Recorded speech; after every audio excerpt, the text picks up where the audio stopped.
By 1944, the Eastleigh Railway Works near to Southampton had shifted its primary focus from locomotive maintenance to intensive wartime production for D-Day. To compensate for men in the armed services, the works relied heavily on women workers who performed complex engineering and assembly tasks previously reserved for men. More secure in our defence, war material for the offensive one day to be launched was mounting.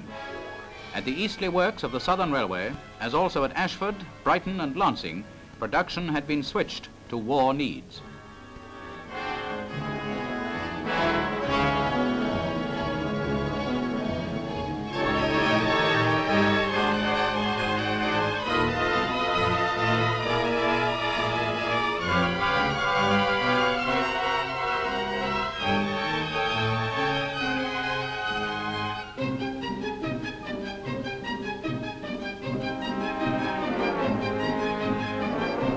Pontoons, bridges, fast motorboats, harbour launches and assault landing craft were among the manufactures.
This looks a simple business, but in fact, mathematically accurate measurements had to be made before the vessel could be lifted onto the wagon and then moved slowly out of the shop.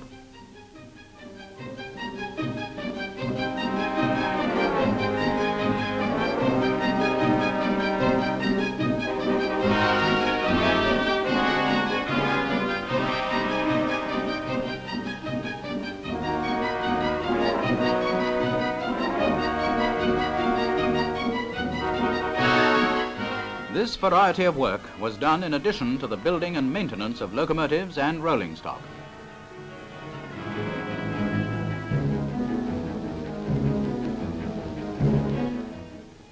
This shop, formerly used for building carriages, was laid out for the construction of glider tail units, and large numbers of women were employed on this intricate work.